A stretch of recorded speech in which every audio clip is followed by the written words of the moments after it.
Jackie, welcome Kathy, Scott and Stacy. So I think that we're ready to go. Kath and Stacy, whenever you're ready to let me know when we're ready to go. You are live, Paul. Okay. So welcome to the regular board meeting on February the 2nd of Sunrise School Division. I'm going to call our meeting to order. Please stand if you can, and we're going to have the singing of O Canada.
So thank you to Principal Denica from Oak Bank Elementary and the hope I'm saying this right, the Hoosley Choir, for doing that for us tonight. Did I say that right, Kath?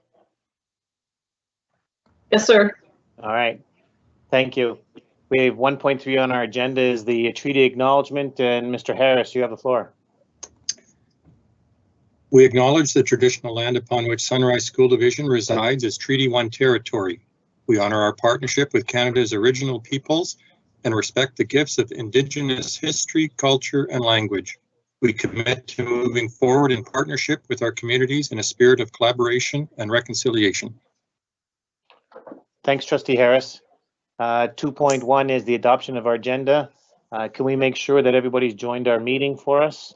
And can we get the motion that we I need a motion there to adopt our agenda. Motion by Pachkowski. Motion by Trustee Pachkowski, seconded by? I'll second it, Trustee Rowland. Trustee Rowland, thank you. Any comments to the agenda? I just have one question. Just make sure, was that 8.2 added, or that item from in-camera item that we were supposed to add? I can't see it. We can bring Yes. motions from in-camera, but it's been added to it, Stacy? It's under 8.6, I believe there, yeah. Yes. Thank you. Thank you. Okay, hearing none then, we'll vote.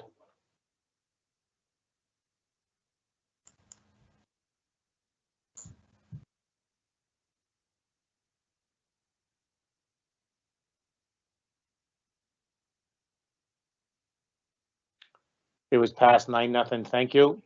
3.0 chair's comments. Again, and share a story. I'll put it together. It was again, it's great to see some of the volunteers that continue to support our schools in any way they can. If they can't get into our schools, thank you for going ahead and doing that. So do you know what? Just much appreciated, certainly to the people that are doing things. I know the Powerview PAC is doing stuff online and raising money, and continue to thank them for doing that. Anyone else, 3.2, want to share a story? I do, Paul. It's Jackie. So I just want to Go share ahead, that Jackie. we have a student from SMS, Mark, grade 8 student, who is receiving a Yes I Can award this year. Ceremony will be virtual, so a little different this year, but Mark has in his category of achievement is technology. So shown significant achievement through the use of assistive and adaptive technology devices and equipment. And just want to share a few lines from what the folks who nominated him gave, which one of them is, Mark is an amazing young man filled with a joyous spirit and never-ending determination. He has always loved playing with his friends and started using an iPad as an assistive communication device to comment, share, and chat. So he's always included in peer interactions, and typically there's a long list of peers wanting to help Mark and share in his daily activities. So just wanted to say congratulations to Mark, and looking forward to have more information on our divisional and the school website about Mark's accomplishment. Thanks, Assistant Superintendent Julian. I appreciate that. Those things are pretty special, and it's a big team that puts those things together. So thank the team for doing that for us. Congratulations to them. I have one, Paul. Go ahead. I have a letter to our adult ed director, Ms. Magnuson. Says it was dated January 12th. I'm a student at the Springfield Adult Learning Center. I hope to have completed all of my credits by the time the letter reaches you. I was 30 years old and only had one credit to my high school graduation. I contacted the Springfield Adult Learning Center and started talking to a teacher named Carolyn Cameron. I told Carolyn about myself and my educational goals. I explained my situation, and Carolyn made it possible for me to succeed. At one point, she even offered to mail me a memory card with school material on it because I had no internet access at the time. She worked with me every school day since November. I couldn't have been able to complete my courses without her help. Springfield Adult Learning Center is fortunate to have such an exceptional educator on our faculty. So thanks for the letter to the student who wrote it. There's also an exceptional story on our website about a graduate from the Parkview Adult Learning Center. If you'll indulge me, there's also a letter from the Minister of Education recognizing the important role of teachers and staff in Manitoba schools, and that February 8th to 12th is Teacher and Staff Appreciation Week. So there is a letter thanking all of the staff, any educational staff that have anything to do with children in schools. And I just have to say that here in Sunrise, we have exceptional people working with our children. Thanks, Kathy, for sharing that. And that is awesome. Again, Kath, thanks to our staff for getting our high school kids back into schools and kind of a seamless from where they were remote learning for the first little while afterwards, and now they're back at it. That's great to see that our staff going ahead and doing that with our students. So kudos to them. Any other trustees want to share a story? Okay. On your screen, you'll see that if there's any questions from the meeting tonight, please email the questions to scarlton@sunrisesd.ca, and we'll try to address those questions near the end of our meeting. Thanks for reminding me about that, Scott. Kathy, you have Jody Wilgosh, the principal of student learning, here with us. I'm going to give you the floor to introduce him. Thank you. I do have Jody Wilgosh here to speak to us this evening about some early literacy that's happening in all of our schools. And Jody has the distinct pleasure of meeting with all of our principals and our classroom teachers and working with our program leaders, and gets to sort of see the commonalities and differences of what's going on. But we'll talk to you about some of the initiatives that are happening for early literacy across the division. I think that I'm fair in saying he joined us as the former principal from Gillis School and has really enjoyed sort of seeing what's going on in all of the schools in our division. If that's different, he's probably going to correct me, in a number of things. But Jody, the floor is yours, and hopefully you figured out how to share your screen. Yeah, you can hear me. That window just moved. The share screen window. Oh, there we go.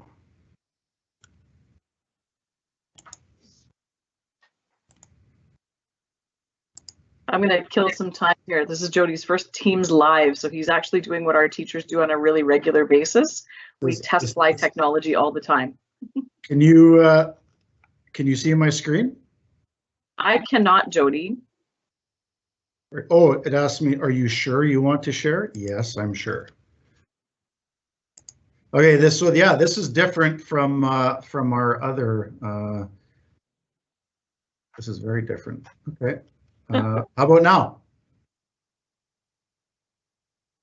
Jody, I still see the Scott's thing on there about email questions to scarlton@sunrisesd.ca. We see you now. Pardon me? No, we see your Yeah. desktop now. You're up. How about now? There you go. Floor is yours, Jody. Excellent. All right, welcome everybody. Sorry about the glitches to start. So yeah, I'm here to talk to you about what's happening with early years literacy in Sunrise. So the foundation for all of our literacy instruction is oral language, and a play-based approach is what we feel is the best approach to develop oral language and self-regulation. The play being an essential part of kindergarten, but we also really believe strongly that it has an essential part in grade 1 and 2 as well. The EYEDA and EYETA stands for Early Years Evaluation. So these are administered, the TA is administered each fall to kindergarten students in Sunrise, and the TA stands for Teacher Administered. Now this data provides schools important information right at the start of the child's school career about strengths and needs. Teachers can address crucial areas right away. Students that are experiencing difficulty in any of the areas are assessed and then given a follow-up assessment before the end of the second term to measure progress and then see if interventions are successful and if any further interventions are necessary. And I'll explain a little bit further about the difference between the EYEDA and TA on the next slide. The other thing I want to emphasize is the importance of writing in kindergarten, as we know from evidence-based research that it's actually writing that develops reading, not the other way around, especially when students write about the things that are important to them. And our kindergarten teachers work hard at incorporating writing into a play-based approach because this is a proven method to teach letter knowledge and phonics. An example of this could be students that are playing with blocks and they're building with Lego and they build a town, and then they can write labels or they write signs for the town that they're building. So this is information on the EYE. So this assessment covers 4 domains: the awareness of self and environment, cognitive skills, language and communication, and physical development. Parents are given a report using the 3 colors. Green is appropriate, yellow would mean that they would have had some difficulty, and red would mean they've had some significant difficulty completing the tasks. They also receive next steps and suggestions for them to engage their child with. Gillis was actually the first school to pilot the EYEDA in Sunrise, and that was 4 years ago. Dugald was next to administer the DA, and so they've been doing that for the last 3 years, or the last 2 years, sorry. And then Hazel Ridge was up and trained and ready to do it this spring, but of course, with all the school closures, they were unable to do that. And so no schools in Sunrise were able to administer the EYEDA last spring. But I can't understate the value that the data that the DA provides. It gives administrators a view into the future as what classrooms could look like, the supports and programming that can be established, and ready to implement things right away in September instead of pulling students out in the fall, figuring out where we need to go and what we need to do. We can implement right off the bat when the year starts. And as part of the ECDI committee, I'm excited at the potential for this, and we're looking at how we could possibly do this for all 3 to 5-year-olds in Sunrise. You may have heard the term science of reading. This is something that's been out there in social media. It's kind of been hijacked, and what I want everyone to know is that our literacy leaders know and use the science and the research, and although we'd love if there was a magic bullet for reading instruction, there isn't one way to teach reading correctly. Teachers need to have many tools in their toolbox to address the diversity of needs of our students, and we'll continue to develop our teachers' knowledge and skills in reading and instruction. So these things are embedded in our K-3 reading progression, and it's part of our assessments and interventions. Our literacy place, this is our team that's housed on the Office 365 platform, and it is readily available to all of our teaching staff. I'm just going to highlight a couple of the important tools that we have on there, and want to note that these are refreshed and improved, and they are creating some positive momentum. Teachers are saying they're excited to use the CLEAR tools because they can quickly identify where they need to support the readers and writers. And they're also an integral parts of the data we use to construct student and class profiles. So I'm going to slide this over. Oh, there we go. Okay, so I'm going to start with this is our literacy progression guide, and so this is what we have for our teachers to guide them in using their reading progression. Under the blue tab, number one is the purpose and how to use the guide. The yellow tab is our assessment menu, and the important thing to note there is that we are using the triangulation of data. So we have examples there for observation, conversations, and products for teachers to use to inform their class profiles. And the green tab highlights the importance of literacy across the curriculums.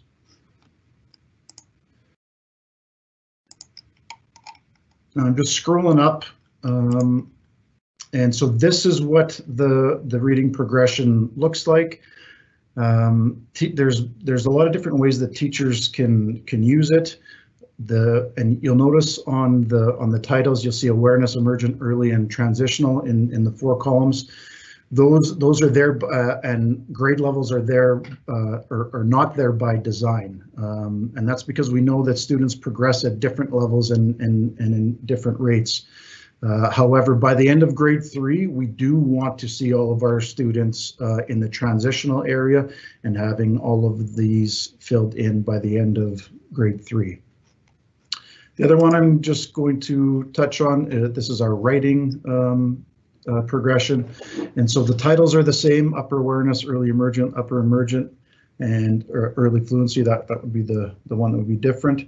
And so this gives teachers ideas of where to go for next steps in writing.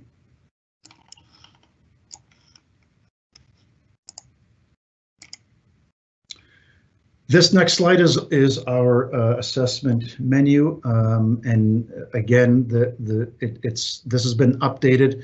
The important things to show are for teachers. It lists how these assessments are administered. So are they individual or are they in groups? And then what does it tell you?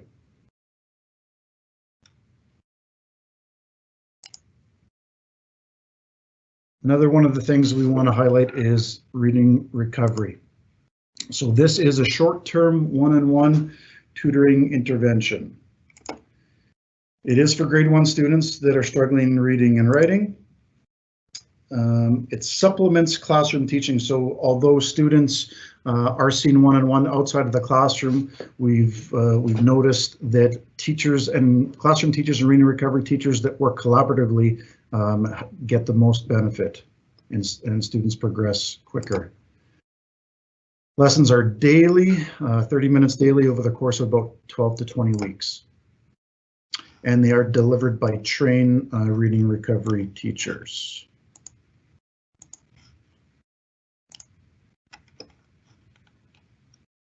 Sorry, I'm just checking my notes here. There we go. Okay, and then the last one I want to highlight here is Sora, and so this is a link, and I will slide this over. So for those of you that have not seen or used Sora, Sora is our digital library. So teachers can project high quality engaging books for the socially distanced classroom. Students and families can also access them at home. It has been a really valuable resource for remote learning. However, our teachers are starting to realize how beneficial it can be for in-class learning as well. For instance, teachers having to wear a mask all day is really difficult, especially when you need to project your voice for read alouds. However, one of the great functions with Sora is that it has many read aloud options, and some of the read alouds are actually the authors of the books, which is just fantastic for kids to be able to hear the author that actually wrote the book. There's also many French and other EAL titles that are added as the need arises, and this is definitely something we want to expand further. I'll just give you just kind of a view of what it could look like. So when I go to explore, these are some different options. And so maybe I'm a kid who likes fishing, and so I see freshwater fishing for kids, and I look at that and I say, well, I wonder if I want to borrow that book, and maybe I'll just take a sample and see what it may look like. So it just gives little bits of what a few different pages in a book and what they look like. Okay. Just here's some examples of how our literacy program leaders support literacy instruction in schools. So sharing through Teams, teachers can use the chat function to ask for clarification. They access high quality lessons on the Teams. Often they're video chatting between the program leaders and teachers who are calling in and asking questions and can solve problems, and they can do it very quickly. The other one is coaching and support to schools. Maybe they'll identify a goal and they can access the program leader for support.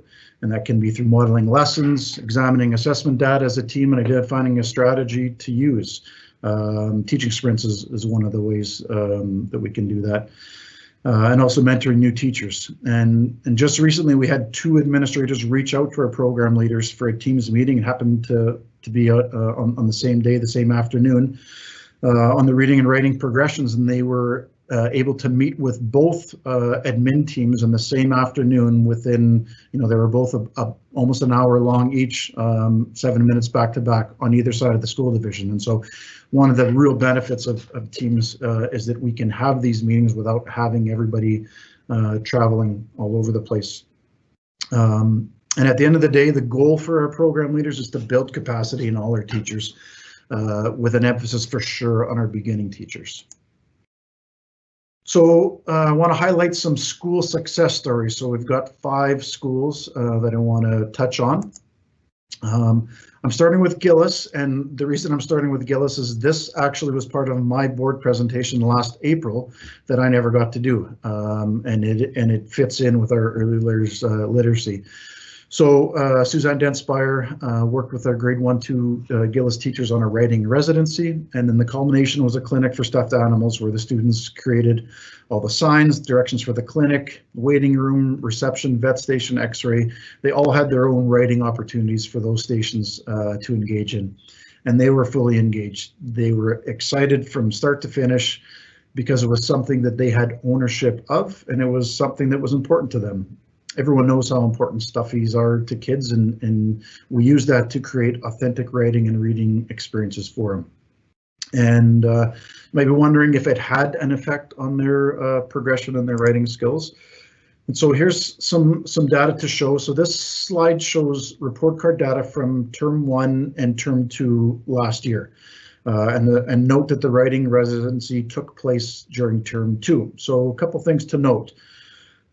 First one is term 1, especially in grade 1, there's lots of review and consolidation of writing skills. So it's very common to see student marks drop in the second term, as it's the longest term and the majority of it is filled with new concepts. What we see here is that 23 students remain the same, which is actually a positive, because we will normally see some drops from term 1 to 2. And 5 students increased, and then the 2 students that decreased we were aware of and put some interventions in place. So this was a really successful initiative.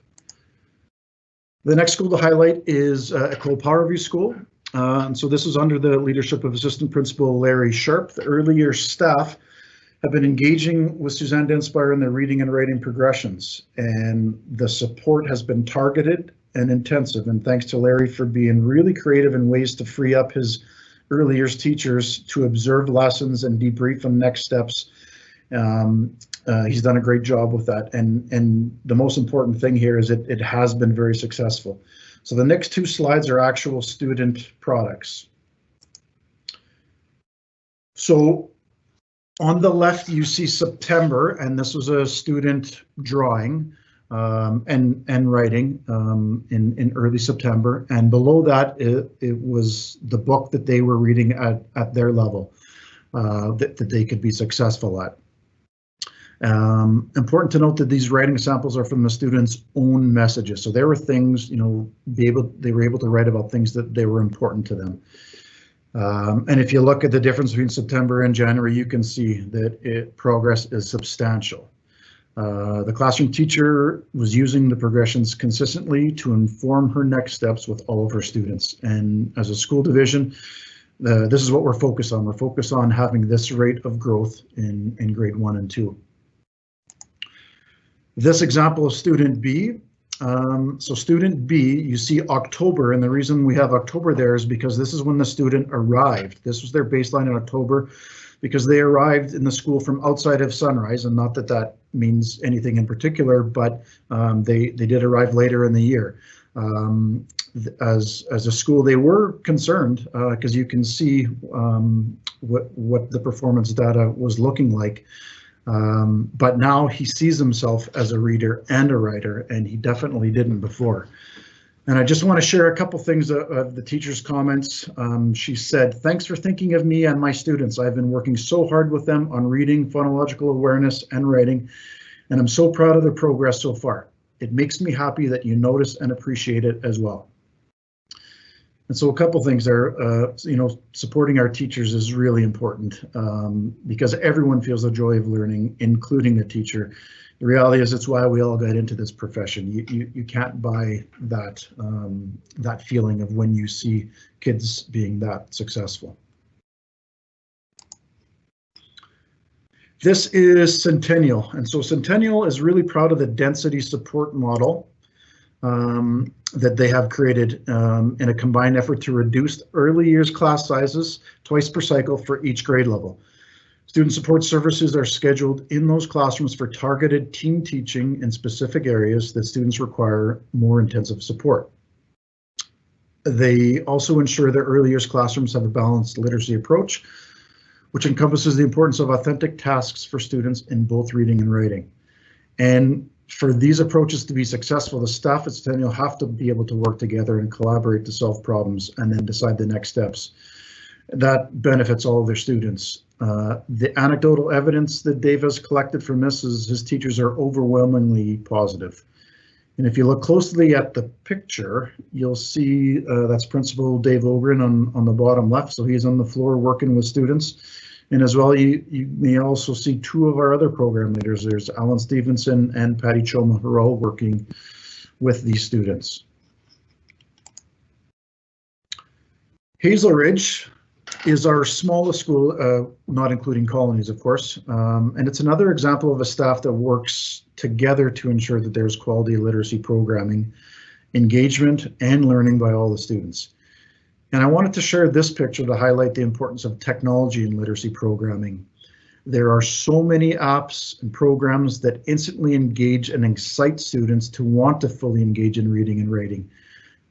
Things like creating their own digital storybooks, green screen book reviews and book trailers that they can make, writing scripts for movies that they can make, making their own videos, developing a digital portfolio. I feel really strongly that if there's an opportunity to increase technology to support for schools, that we should be doing it, because every classroom, every early years classroom especially, should have their own small pot of iPads. Some data from Hazel Ridge regarding writing. This is report card data from term 1 from last year and this year, and I just want to draw your attention to the orange bars. So the orange bars are the number of students in total that received either a 1, 2, 3, or 4 on the first term report card. And this is the type of data that Lana shares with their teachers as they work on their class profiles and next steps in their planning. And Lana was really proud to highlight the increase in the number of students who went from a 3 to a 4 in first term from last year to this year. Oak Bank Elementary staff have demonstrated the effectiveness of dialogue and collaboration toward a common goal. So it started off with staff talking about the reluctance of students wanting to write, and their student performance data supported those claims. So their identified growth area was to increase student engagement in writing. The next step was to research best practice in developing writers and also involve Suzanne Denspire. So together they facilitated targeted professional development in writing using the Reggie Routman process, and then the teachers went to try it in the classrooms. An example of the implementation was how-to books, and I'll show those on the next slide. So students went from doing minimal writing and not really fully engaging to being excited to write because they were able to choose themes that were important to them. An important part of the professional development process is to come back together, because we know that the one-offs don't work. And so when we come back together to review and refine, because our work is never done, we have to keep looking back and then looking forward. So this process has become an expectation for all staff in literacy, and it's evident when you travel through the hallways at OBE, in the classrooms and on the walls. The students also expect that their work is going to be published and celebrating. So student accomplishments are celebrated and advertised, and again, we see that in the hallways and in the classrooms, and the students are proud of their work. These are just a couple of examples. So these are the how-to books. And if I know that they're a little out of focus, but you can see how to grow a plant, how to make my bed, how to decorate a Christmas tree. When we give students opportunities to write about things that are important to them and have meaning for them, these are some of the things that we get. So to wrap up, I'll end off with our divisional I Love to Read Month calendar. This was developed by our literacy program leaders, Joanna Captain and Suzanne Denspire. There's lots of great literacy activities on here. This was sent out to all of our schools just to give them some ideas. And I know all of our schools have many different things that they're doing. So I will leave this up and ask if there are any questions from any of our board members. Thanks, Jody, for sharing with us.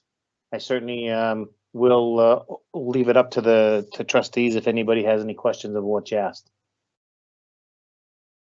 And I can't see everybody's hand, so if you want to just jump in, you can. Yes, Mr. Chairman, if I may have a question. Trustee Go ahead, Barry? Trustee Barry. Go ahead. Yeah, thanks for the presentation there, Jody. Very informative. I guess I just like Cole's notes of how do the students in Sunrise to the K to 3, how do they compare to other school divisions? Very similar program, is that to other students outside Sunrise? I can't comment on what other school divisions are doing, like in terms of student performance data. Those are not things that are shared, but I can say that some of the work that our literacy leaders are doing, it's acknowledged by other school divisions, and our leaders are followed by others. And I mean, there's a lot of sharing that goes back and forth, and so I would say that in terms of what school divisions are doing, we're more similar than different. And technology has helped with that. We're able to share. And certainly when remote learning started, we were all caught in the same place, and so there was a lot of dialoguing and collaborating between school divisions, and that was helpful for us moving forward. So my anecdotal response to that, I don't have any data to support it, but I would say that we're more similar than different. And just one more follow-up question. I guess it'd be fair to say that Sunrise meets all the provincial regulations for in this age groups, and are we at the top of it? Do we exceed it, or are we kind of meet the minimum? Roughly, you can just give a rough analytical answer on that. Well, I would say I'm pretty proud of work that we're doing, and so I would like to think in many ways we are exceeding some things, but I don't have data to support. I'm kind of given my feelings on things that I've seen and where I'm visiting, and in my meetings with admin and info that I'm getting from the program leaders. there's a lot of good work going on. Teachers working really hard, and the other part to that is that we're never done. We've got a ways to go if we want to be exceptional, and I think that's where we want to be. And so we're working with our principals, and we have plans for our CELB-PD next week, and it is going to be focused on literacy, and I'm pretty excited about where we're going with that. Thanks, Jody. Are there any other questions for Jody?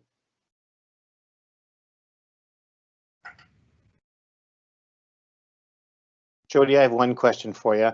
Right in the beginning, you talked about the kindergarten evaluation, the I, and you talked about that it sounded to me like not everybody is using it, and it's that there was only a few schools using it.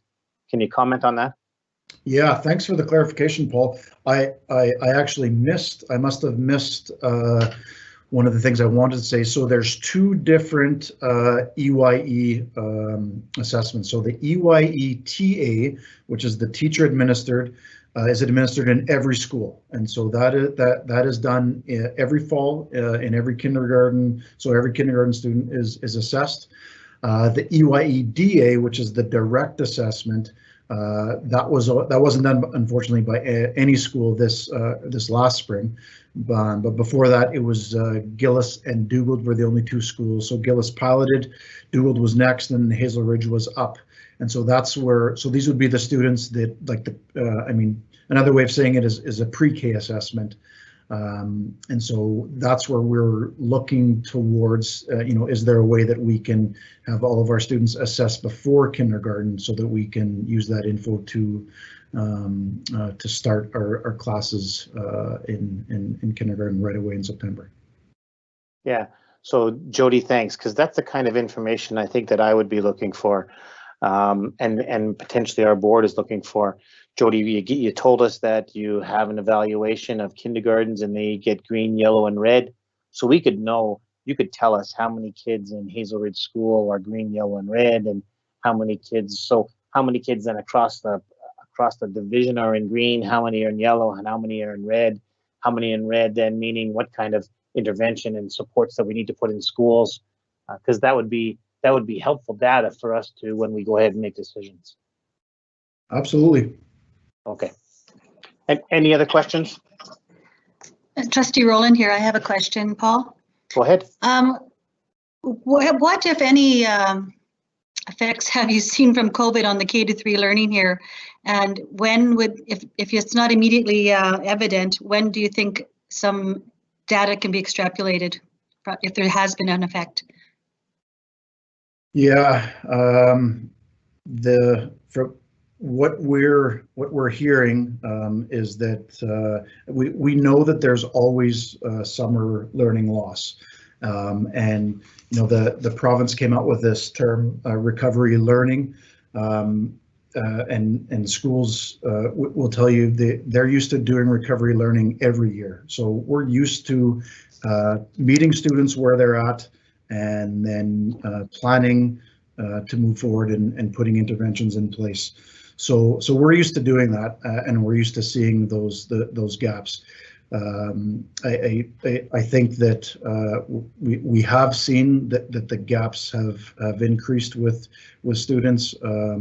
Some students had a difficult time in the spring in engaging, and remote learning is not easy for anyone.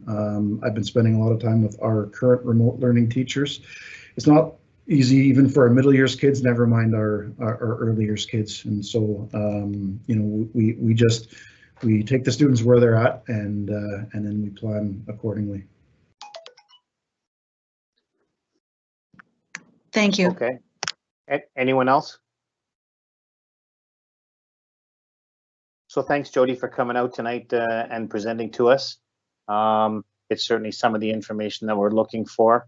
Again, thanks for this, and I guess we're going to see you next week, and you're going to do some stuff, or the next time that we get together, to do some stuff on middle years on middle years literacy. Numeracy. So thanks for spending the time with us tonight, Jody. You bet. Kath, did you want to add anything? I just wanted to thank Jody. I had made some notes as you were going through stuff, and then you guys asked some questions or you clarified some of the things. I guess one of the most, proud moments that I have is that I hear things like reading and writing progression and class profiles and data triangulation. I didn't hear Power BI a lot, but our teachers know those things because those are ways that they get the data right in their hands right at this time. I or anyone from the division could go into a classroom and talk about those things with a classroom teacher, and we could have a really rich conversation about it. Again, it just makes me feel really proud. So I love those things and love hearing the questions about where we go next. So thanks, Jody. All right, have a good night, everyone. Thanks. So we're going to move on. 5.1 minutes from January the 19th. So be it resolved that the board adopt the January 19th board meeting minutes. I need a mover and a seconder. Moved by Trustee Rowland. Trustee Rowland, seconded by Trustee Reed will second. Trustee Reed. Thank you. Comments to the minutes? Trustee Duma, I just have one comment for clarification in 11.3. The statement is Alan in media today. I wonder if we could expand on that and put Alan Campbell, MSBA president, just so that we know who we're talking about. That's in 11.3. Thank you.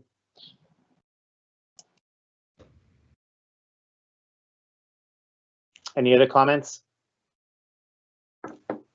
Okay, Stacy can make that for us, please, and we'll vote on it.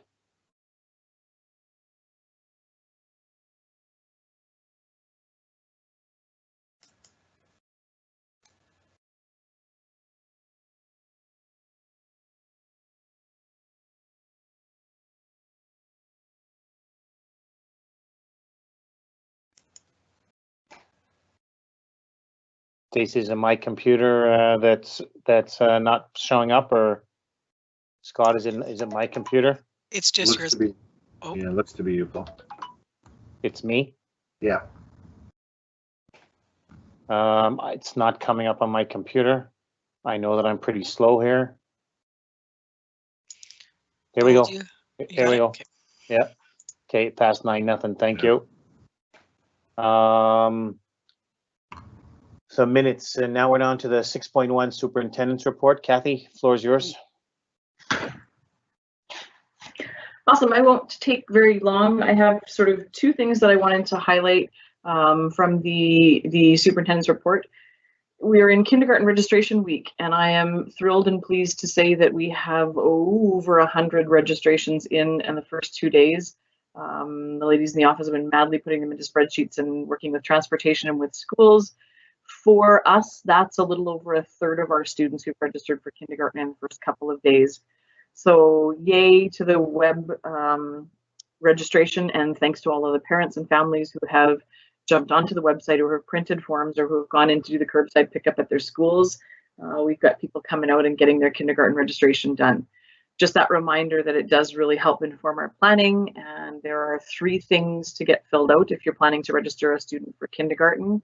It is their actual registration form that has all of every piece of information. It is a transportation application if they need transportation, and then it is also which program they would like to be in, the French immersion, the Ukrainian bilingual, or the English program. So that's the kindergarten registration update, hot off the presses when I left the office this afternoon. The other thing that I just wanted to highlight in the COVID update was that our remote learners in K-8 are now almost all at it. Our grade 7s and 8s in the English program start Monday with their remote learning teacher in our divisional remote learning teacher. And I guess lastly, just the grade 12 exams are not happening in June. So those are the pieces I just wanted to highlight. Unless there's questions, that's my report.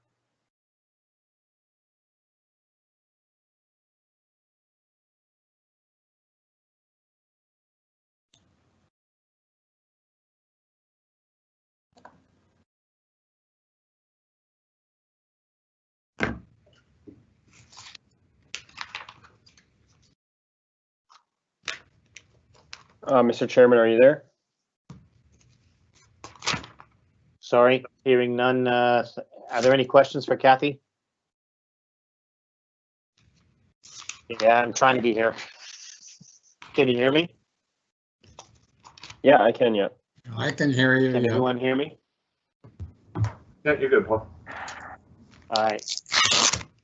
Thank you. So let's move on. Thanks, Cats. So Scott, you're 7.1. Thanks, Paul. Go So ahead, Scott. Just a couple of things I'll point out.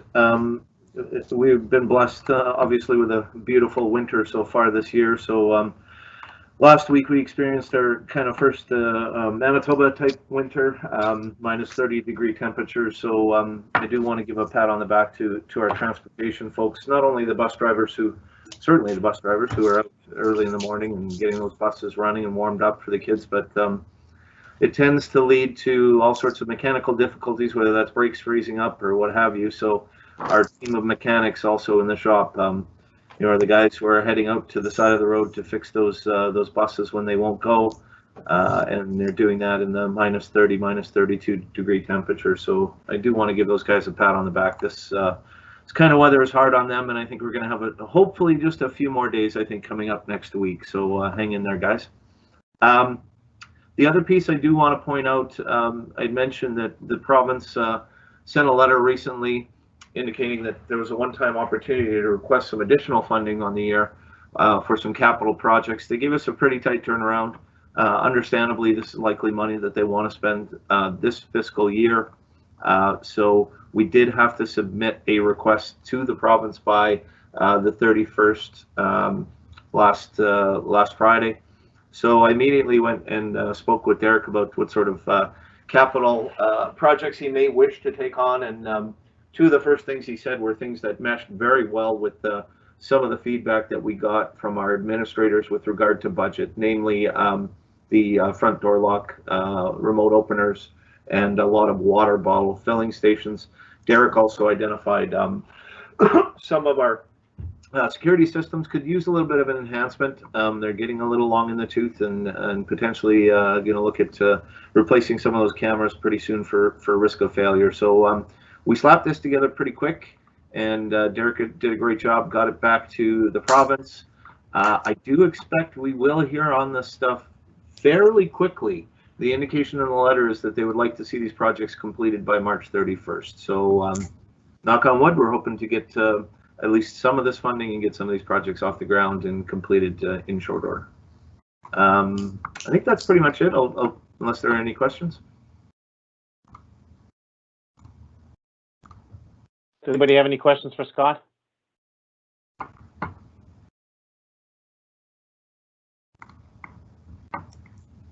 Okay, hearing none, we'll move on. Scott, 8.1 COVID costs, floor is yours. Off mute I am, yeah. Thanks. So, here's an update. I've been providing obviously the Safe Schools report that we provide to the province on a monthly basis, along with a little narrative. I'll point out this month that we did some deeper dives on some of the things we had been projecting. The board approved the hiring of more personnel, obviously, for remote learning and itinerant subs. Some of those costs are not going to be as high as we had anticipated. So we're looking at a little higher surplus than we had been reporting in previous months. For example, I believe, Kathy, and correct me if I'm wrong, we have 7 remote teachers out of the 15 hired at this point in time. And obviously they'll only be paid for 6 months as opposed to a full year. So we've been revising those projections as we go along, and we'll continue to do so. They are projections, so we'll keep a very, very close eye on them month by month, hoping to get some things that we need. We talked a little bit about Wi-Fi connectivities in some of the classrooms that would be very helpful for remote teachers. So we'll be very careful how we proceed with this with the limited funding we have from the province, but certainly that's where we stand right now with regard to the projections on our COVID costs. The quick correction, I think, is 4 remote teachers and 2.5 medical. But again, I'm going to say Jackie will correct me if I'm wrong with that. You're correct. So 6.5 for remote and 2.5 medical. Thanks, Scott. Are there any questions for Scott with regard to COVID costs from anyone? You'll have to speak up because I might not see your hand.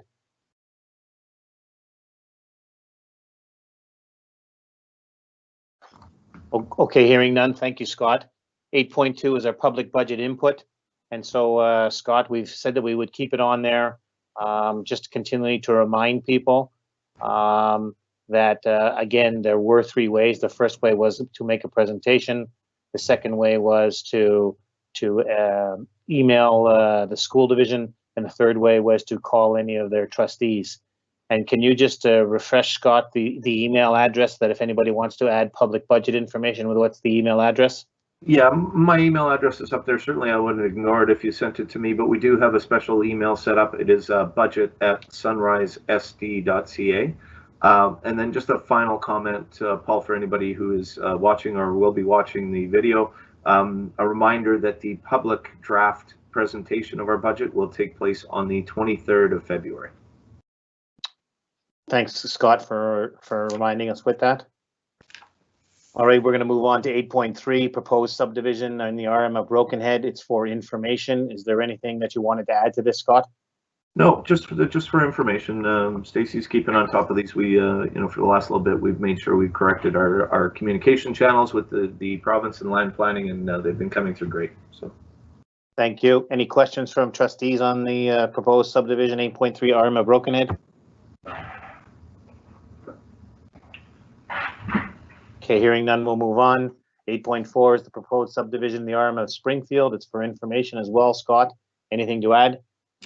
Yeah, this is the one I believe that's a little more robust in terms of long-term plans for Springfield. So again, just for information.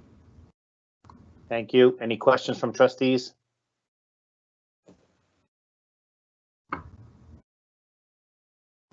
Okay, hearing none, we'll move on. 8.5 is the wording of a recommendation. It's for our financial audit services. And we do this every 5 years. And there is a motion that's on the floor, the motion is being put to be on the floor. Be it resolved that the request for proposal 13-20 audit financial audit services be awarded to a 5-year period of MNP LLP effective March the 1st, 2021 within budget. I need a mover and a seconder.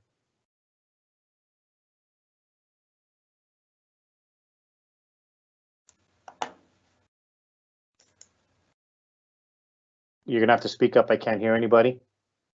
I'll move it, Paul. Trustee Reed, thank you. Is there a seconder to it? I'll second it, Trustee Barry. Trustee Barry, thank you. Are there any questions? Floor is open for trustees. Trustee Pachkowski.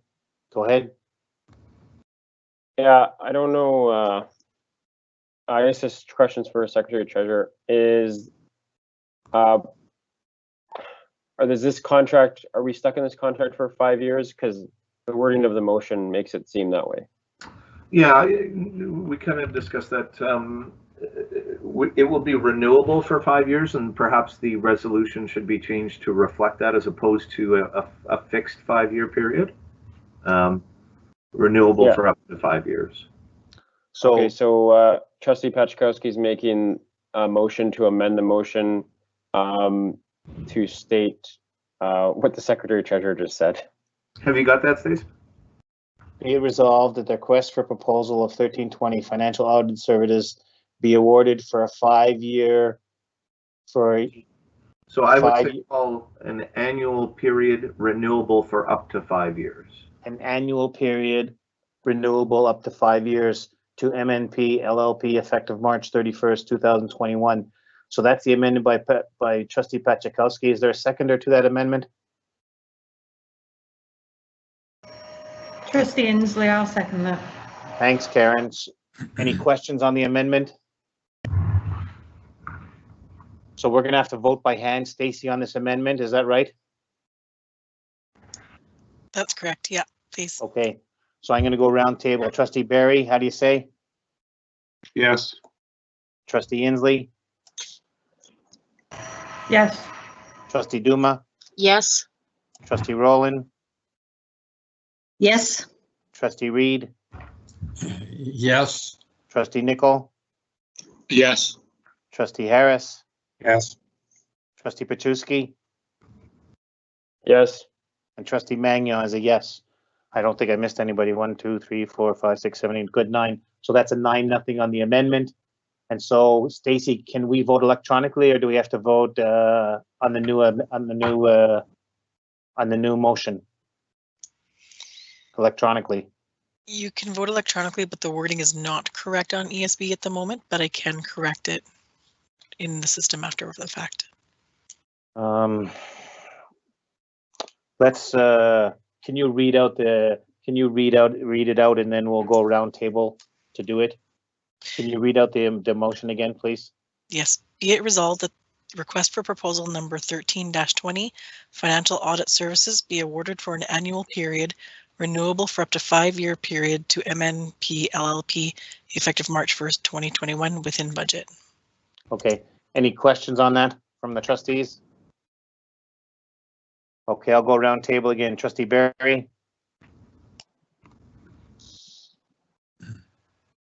Trustee Barry? Yes. Trustee Inslee? Yes. Trustee Duma? Yes.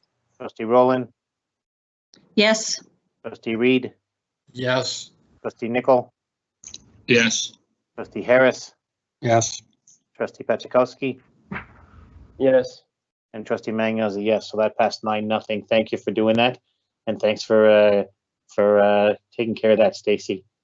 8.6 Dougal daycare traffic concerns. I think we're going to start with you, Scott. I think it's me. Go ahead. There was an ask to just sort of bring a timeline of where we were at with any traffic concerns around Dougal School and Dougal Daycare. And so the report that the trustees have has got some names of folks all involved, but essentially the seniors complex, the Dougal Daycare, the RM, the school, and the division have been communicating back and forth and have come to a place where we have some appropriate signage and some crosswalks and those kinds of things. I believe the signage for the fire lane and on Jaffrey were installed yesterday. So there's been some great collaboration between those parties to get some signage done. The important piece is that for some of the parents in Dougal, just to pay attention to the signage from the RM that's now up on some of those main streets. Thanks, Kathy. Are there any questions from any trustees?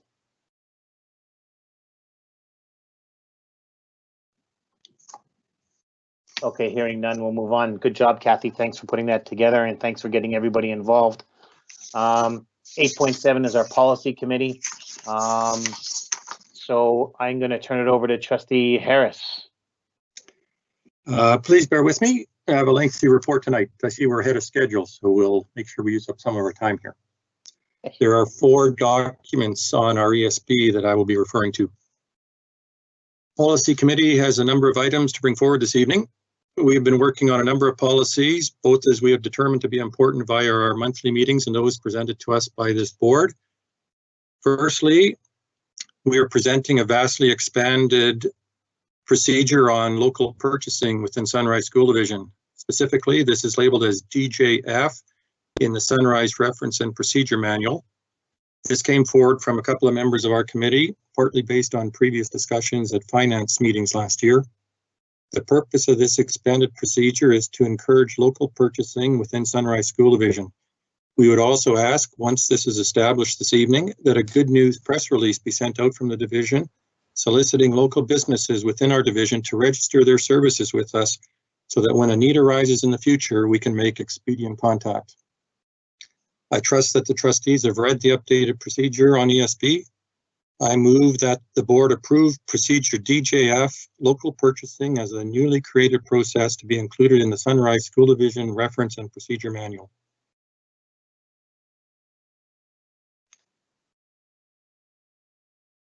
Thank you, Trustee Harris. So moved by Trustee Harris. I need a seconder. I'll second it. Trustee Nickel. Second by Trustee Nickel. Any questions to the local purchasing motion?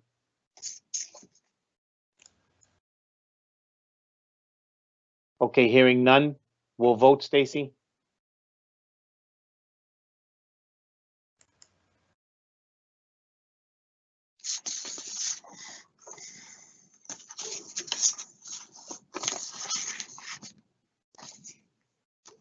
So it passed 9-0. Thank you. Keep going, Trustee Harris.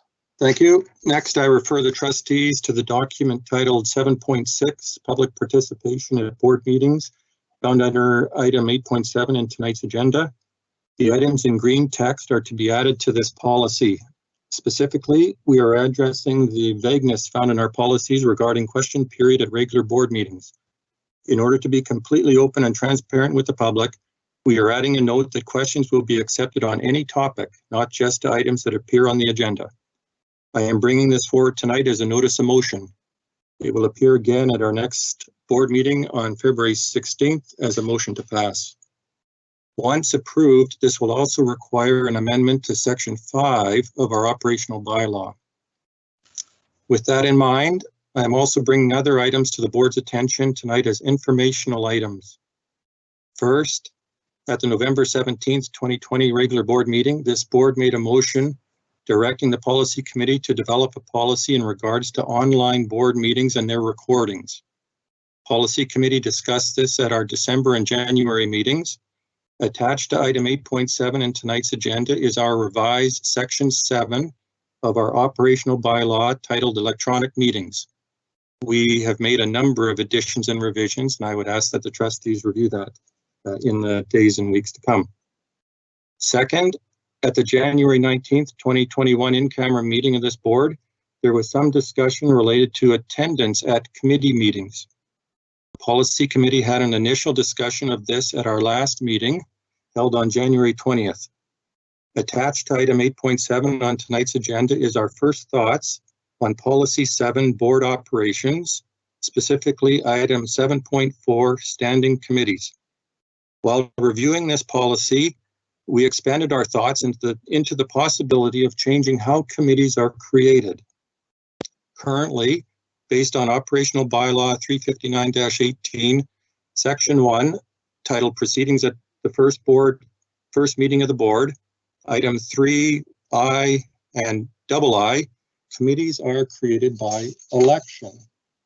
An alternative option that we discussed briefly at our last policy meeting is to have trustees submit their interest in committees to the chair, and the chair assigns members to each committee to ensure that all trustees sit on at least one committee. I am asking the board as a whole tonight if Policy Committee should continue this line of discussion and bring forward a revised policy on how committees are created. I have one last item and then we can come back to that if I could, Paul. Go ahead. As you will see, the changes we are looking at will require changes to our operational bylaw in at least 2 sections and possibly 3. Since these changes to the operational bylaw require first, second, and third readings, we will bring forward all of the changes at one time once we have finished our look at how our committee meeting items. So I'm asking the board tonight, should policy look further at how committees are created at the first meeting of each term? Thanks, Trustee Harris. So I think there's 2 things. One question I think that you're asking is about how committees are created, and then if anybody has any questions on any of the other work. Is that fair, those 2 questions we put out? Sure. Okay. So I'm going to go round table and just ask if any, Art, Trustee Barry, any, are you good about the question for him, the policy committee to look at and then to bring back to the board about how committees are created? And do you have any other questions? No, I'm good with that. Trustee Inslee? I'm good with reviewing how the committees are formed, and I have no other questions. Trustee Duma? I'm not sure what the question was exactly. It sounded to me like you wanted to know if there was anything to add into what you've already put on this paper. Is that the question? No, I think that okay, go ahead. When we were reviewing our policy on attendance at board meetings, we thought we could expand that and look at how the committee is actually created. And should we be looking at that or not? So the way we create them now is basically through an election process. an alternative is potentially that the chair assigns trustees to committees, I mean, with their consent, but it's not an election process. It's the role of the chair to just assign it and make sure that everybody, you know, has a chance to sit on a committee. And I know other school boards also do that. So they don't necessarily go through an election process. They go through giving it to the chair as his role to, or his or her role as the chair. So I wouldn't mind at least having a conversation about that at your committee level, if that could be something you could talk about. Thank you. That was the intent of the question, is to look at that particular option and how it could transpire at the first meeting, or if there were other ways of creating committees as well. Thanks. I do like the idea that everyone has an opportunity to be part of every the committee, that it's, you know, we don't want to see trustees not being on committees and trustees being doubled on committees, because basically one has no workload and the other ones have double workload. So I think it's good to have everybody fairly on it if they can commit to that. But I think the opportunity should be there. And I also think it would be nice that if you look over the 4-year term of a trustee, that you could basically say that over the 4-year term, that there may potentially be a balance that you're able to sit on a variety of committees as an experience over your term. So not just from year to year, but the 4-year term looking at that. Great, thank you. Thanks, Trustee Duma. Trustee Rowland? I actually really like the part that you were talking about, everyone attending the meetings. It's open to everybody who would like to learn about what's going on at the committees, and I like that part, and I think that was an important part to bring up because of recent discussions. I'm not really particularly in favor of changing the way that we would create committees. I don't think it's really necessary. Currently, you do have elections, but if an election would only be held if we had more people that wanted the job. At times, sometimes we just have enough people put their name forward anyways, and if that would put the decision-making onus on our chairperson to decide who's in those committees. I prefer the democratic way to elect if it's required. I think often at times they were self-fulfilled and acclaimed because there wasn't enough candidates anyways. But so I don't really feel the need for a change myself, but we all get an opinion and you'll do what the majority says. Thanks. Thanks, Trustee Rowland. Trustee Reed? I'm okay with discussing the changes. Thank you. Trustee Nicol? I'm okay with discussing change, not necessarily we're going to make change, but let's at least discuss. Thank you. Trustee Paczkowski? Yeah, I'm open to discussion at this point for sure. So I think, Trustee Harris, you've got your feedback is that I too am open to discussion. So I think that you've got your feedback about for the work to the committee to do some more work, and open to discussion and come back. So kudos to your group and the committee for the work that you did this time around.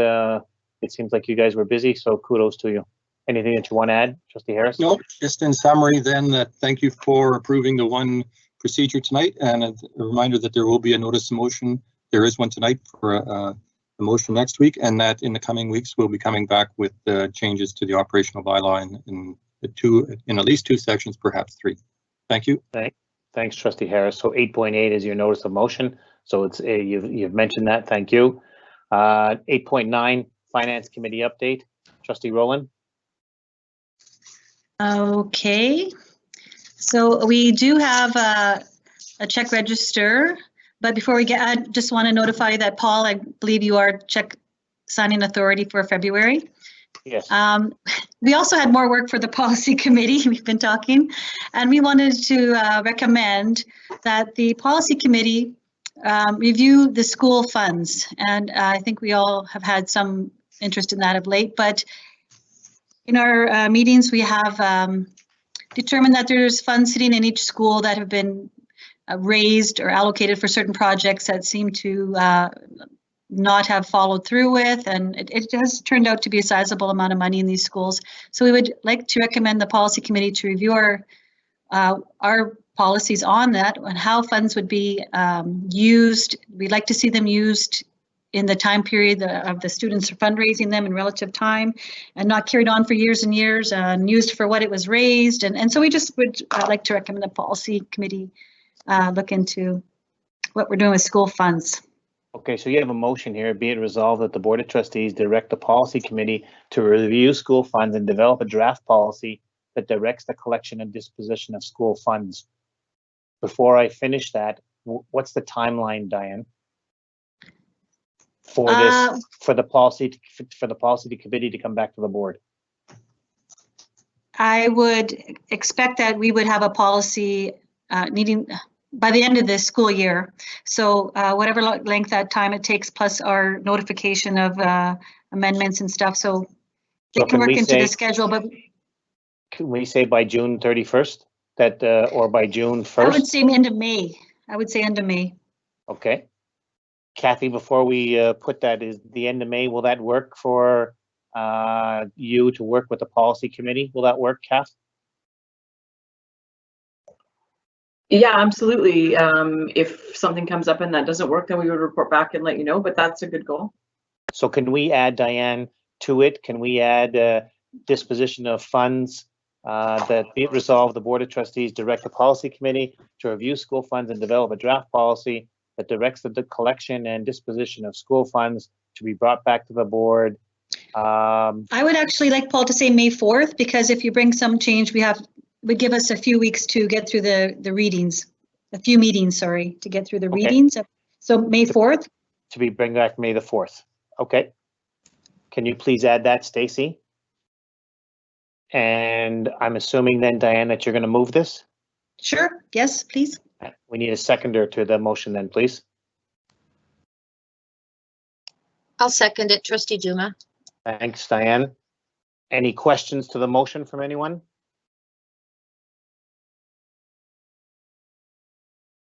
Okay, hearing none. Yes, Vote? yes, Vote? yes, Sorry, yes. Don. Go ahead, I'd like Don. to make an amendment to it. I'd like to make an amendment to it.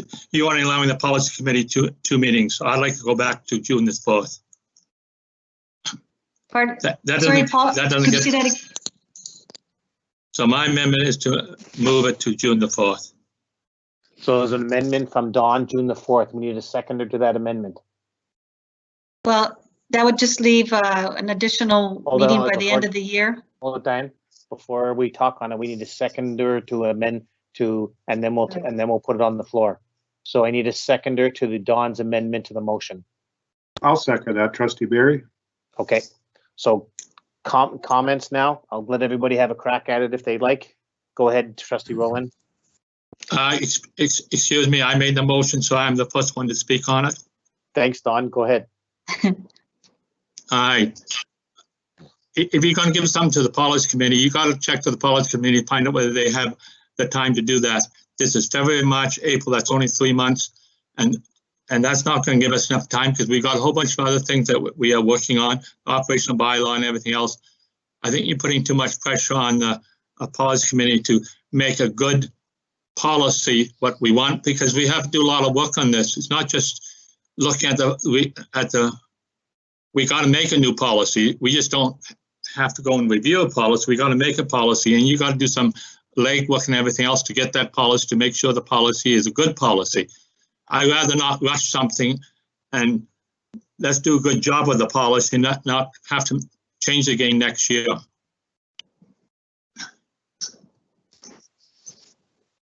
May I reply? Trustee I'm Nicol. finished. Yeah, you have a comment. Go ahead. Go ahead, Trustee. I'm sorry. Rowland. Roland, okay. Could we compromise at May 18? And if the time comes and I'm just worried that we won't have time to pass it before the end of the school year. And then I would like to see a policy in place before the next year starts. So maybe we could compromise and agree to May 18. And if that day comes closer and the policy committee would like more time, maybe they could bring that closer to that date. But try for May 18 then? Would Don be So agreeable right to now we that? have an amendment. Well, hold on. Right now we have an amendment on for June the 1st, and it's seconded. Okay. So Okay, that's my comment. I would prefer to see May 18 and the rest can comment. Thank you. Okay. Any other comments? Don, would you be willing to change to May the 18th? To make an amendment from June the 1st to May the 18th?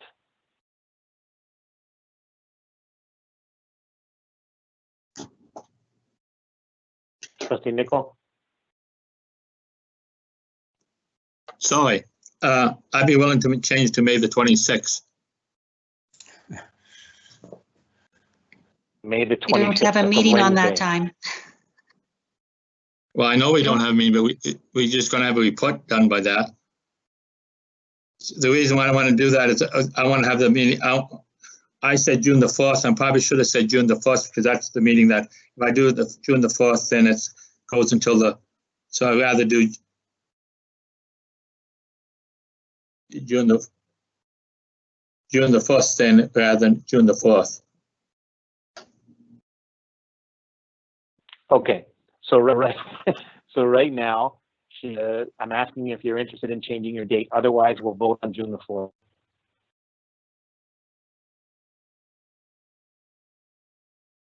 Don, are you interested in changing your date?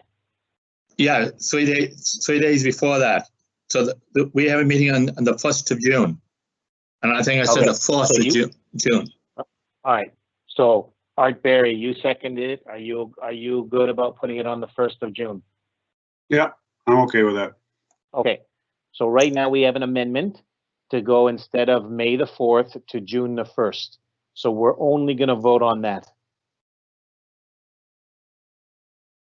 You've heard the comments, then from Diane, you've heard the comments from Dawn.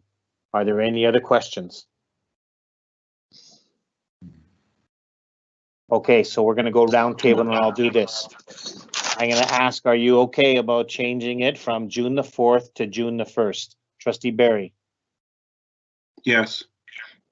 Trustee Inslee. Yes. Trustee Duma. Nope. Trustee Rowland. No. Trustee Reed. No. Trustee Nickel. Yes. Trustee Harris. Yes. Trustee Pachikowski. No. And Trustee Magnon is a no. So I see 1, 2, 3, 4, 5 no's and 4 yeses. So right now it's not passed to wait until to June the 1st. So the original motion is May the 4th. And we heard Dawn's argument, and we heard Trustee Rowland's argument, but we're going to now vote on the original motion of May the 4th. Yes. I would be open to making an amendment to make it May 18. Okay. So I don't remember who seconded the motion. Could somebody second my amendment? Oh yeah. Oh yeah, who was that? Second the This was amendment. moved by Trustee Harris and it was seconded, oh, sorry, nope. Trusted by Trustee Nickel. Is that correct? No, sorry. Moved by Trustee Rowland, seconded by Trustee Duma. So Trustee. Point of order. Point of ahead. order. So Trustee Rowland just made another amendment for May 18th, basically. So Pachkowski will second that amendment, and now that amendment is on the floor.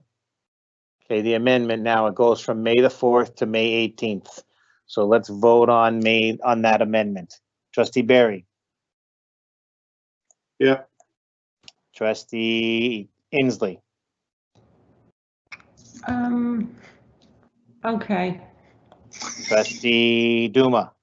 Yes, that's fine. Trustee Rowland. Yes. Trustee Reed. Yes. Trustee Nickel. No. Trustee Harris. Yes. Trustee Pachikowski. Yes, and just a quick reminder that once this passes, we don't have to go vote on the original motion that it's passed. Yes, we do. Trustee Magna has a yes, so the amendment is passes at 8-1. Now I do believe that we do need to vote on the motion, but let's get it through there. So the motion now is that, the board directs the policy committee to review school funds and develop a draft policy that directs the collection and disposition of school funds to be brought from May the 18th. That is the motion that's on the floor. And I don't know if we're doing any more comments to the motion. Okay, hearing none, we'll vote. Trustee Barry. It's May the 18th. Trustee Barry. That's good. You got it. Trustee Inslee. Yep. Trustee Duma. Yes to the motion with the amendment. Thank you. Trustee Rowland. Yes, thank you, everyone. Trustee Reed. Yes.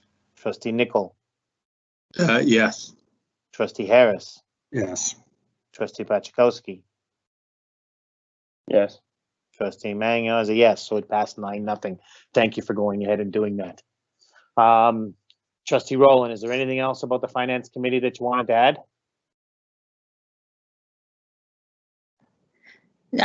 Don't believe so, except we have another motion for our check register. I think the rest is Okay. straightforward. Thank you. Be it resolved, the board received the December 2020 check register with total amounts of checks issued at $3,366,899.37. Viewed January 27th, 2021 by the Finance Committee for information. Motion by Trustee Rowland. Thank you. Seconded by Trustee. I'll second it. Trustee Reed, thank you. Any comments to this motion? Hearing none, we'll vote.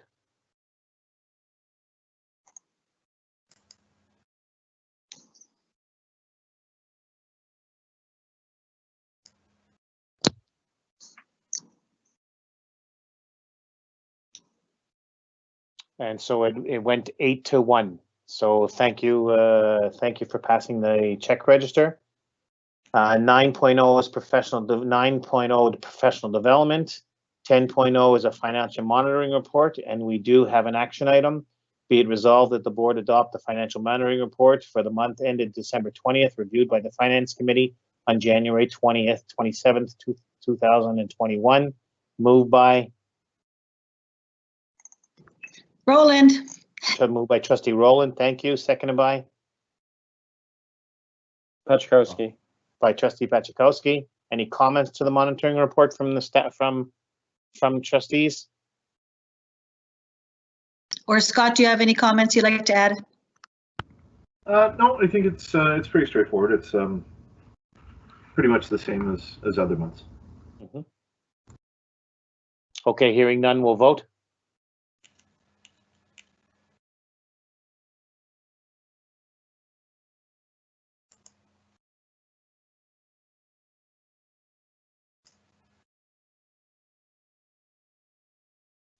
So it was passed 7-2. Thank you for that. And thank you to the work of both committees, our finance and our policy committee. Thanks for the work and reporting. 12.0 is nice to know information. Board correspondence. You've been getting that information in your packages. Nice to know information about Sunrise Kindergarten, and Kathy talked about that during her report. We have upcoming meetings. A reminder, February 16th and February 23rd with a draft budget. Going forward, we do have a budget meeting this Thursday as well. Press releases. Scott, any questions from the public? Sorry, Paul was mute again. Nope, no emails tonight. We do not have to move. Trustee Pachakowski, we do not have to move back into in camera. We're good? That is correct. We adjourned in camera. Kathy, is there anything that I've missed? There are two resolutions. Items from in camera. Thank you. 17.1, be it resolved, the board offer the term position of Heartland Colony School Principal as recommended by the superintendent. I need someone to move that and a seconder. Moved by Harris. Trustee Harris, seconded by Duma, Roland, Pachkowski. Trustee whatever. Rowland, thank you. Any comments, any questions to that motion? Okay, hearing none, we'll vote.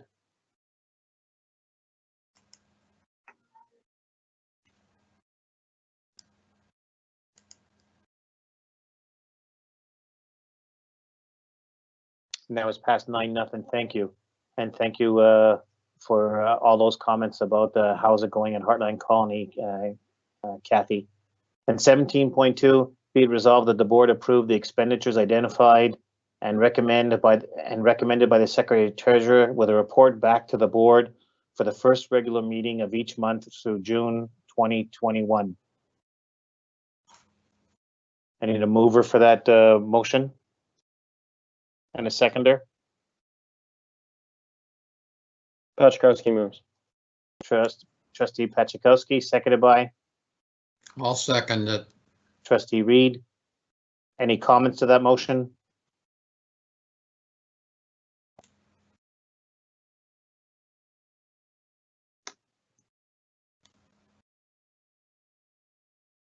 Okay, hearing no comments, we'll vote.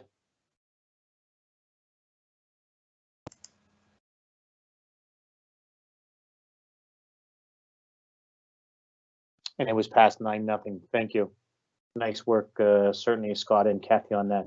Kathy, is there anything that before we adjourn that you wanted to add or anything? No, good work, everybody. Stay well. All right. We need an adjournment. That you, Pachkowski motions to adjourn. Right on. All right, guys, stay safe. Thanks for the work tonight. And again, pass along thank you, Kathy, to Jody for his time tonight. Good night, guys. Thanks. See you on Thursday. We'll see you Thursday night. You bet. Good night. Good night. Good night. Good night, everybody.